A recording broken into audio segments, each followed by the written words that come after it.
This is a cool opportunity for me. This is my opportunity to tell you who I am, how I grew up, and how I came to be. Do you want to hear this story? It's a pretty good story. For the past 29 years, one man has dedicated his life to watching movies, with the single goal of separating the Renoirs from the Zero Stars. That man is Richard Crouse.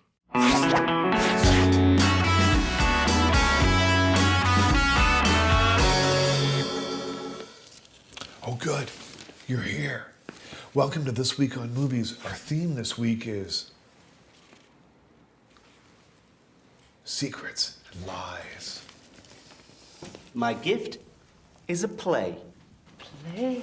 Plays are the work of the devil. Born from a cesspool of plague, whoredom, thievery, fornication, and heresy. Comedy or tragedy? Comedy, Majesty. Comedy? By whom? By Anonymous, Your Majesty.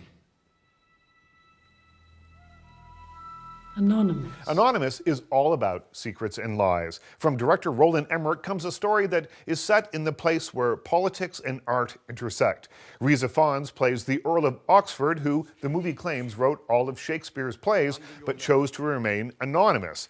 My name, my lord? Well, I can't very well use my name, can I? I'm the 17th Earl of Oxford, the Lord Great Chamberlain of England, Viscount Bolbec, Lord of Escales, Sandford and Badlesmere, etc., etc., etc. No.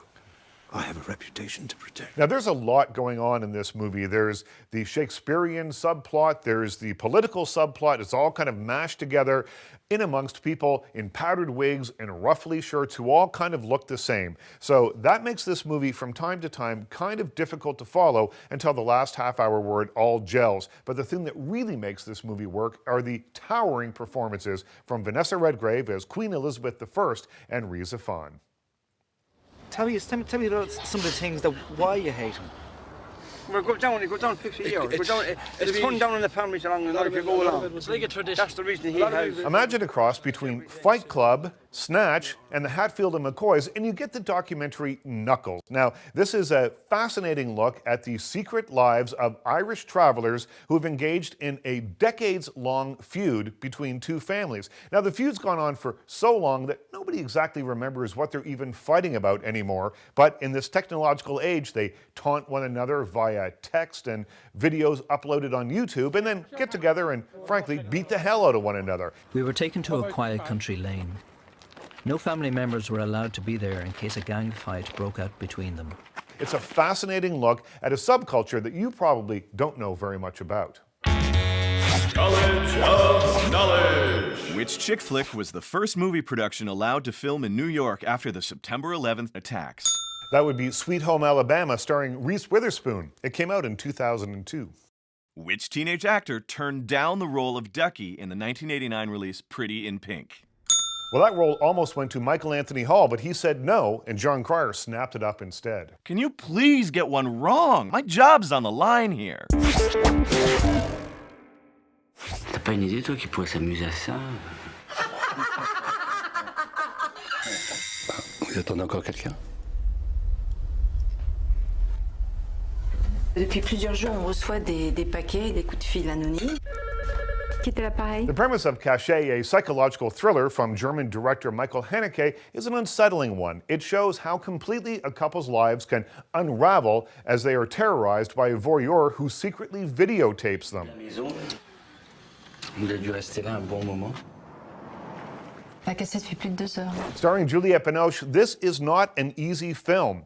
No answers are offered, the end is left hanging, but it is a really fascinating look at the power of guilt and denial. Great acting, fabulous direction, and an interesting premise make Cachet essential viewing.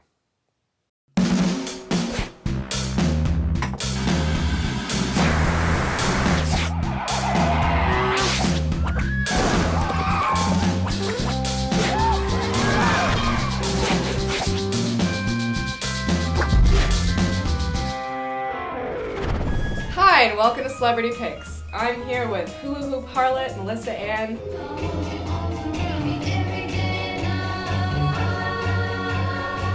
And she's going to tell us about one of her favorite 90s comedies, Serial Mom. You know, it's a lot of comedy mixed in with a lot of just twisted family secrets. It was just so perfect to use Kathleen Turner in this movie because she has that really powerful voice. It's so twisted. Like, there's this one scene where she like stalks a lady in her house and the woman's like sitting in a reclining chair eating fried chicken and watching Annie. And then she beats her to death with this piece of chicken. I just love that movie. So, Melissa, why should I go watch this today? You should go watch Serial Mom because it's an all-around great twisted movie and it's definitely better than Pecker. All right, Melissa, thanks so much for telling me about Serial Mom. Can't wait to go watch it. See you guys next time.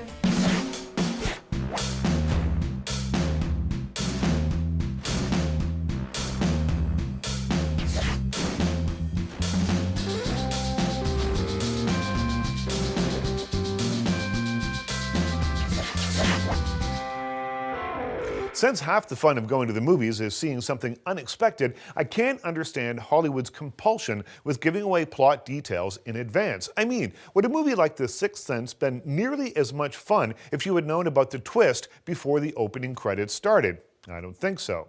Remember back in the pre-internet days of The Crying Game, when it was actually possible to keep a plot twist under wraps? I mean, it was a long time ago, it was 20 years ago to be exact, but that movie used a twist that happened near the end of the movie as an advertising feature to lure people into the theater, and you know what? It worked. The film's big reveal was a great unexpected moment, and I'd like more of those, please. So Hollywood, if you're listening, please tantalize me just a little bit more than you do now. Let the trailers do the teasing and the movies do the talking. Now here's a few movies you don't have to be quiet about. A very Harold Kumar Christmas. If you like the other Harold and Kumar movies, you may get a kick out of this one, although the fun that made the first movie a stoner classic is stretched thin here. Light on story, but big on attitude, Loveless is a midlife crisis romantic comedy that could have used a rewrite, but packs in enough enjoyment to be worth a download. Another Happy Day, The Reasonable Bunch. The two Ellens, Barkin and Burstyn, headline a strong cast that includes Thomas Hayden Church and Demi Moore in a look at modern relationships. Now, we've seen most of this before, but not always with such good performances.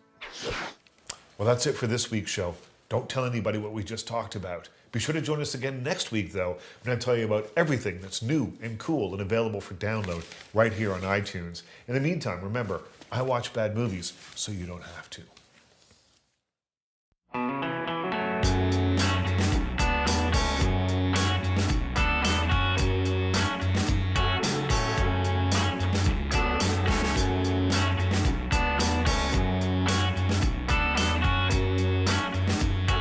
You have just watched This Week on Movies, starring Richard Crouse. Guests of This Week on Movies stay at friends' houses because there is no budget to put them up at a hotel.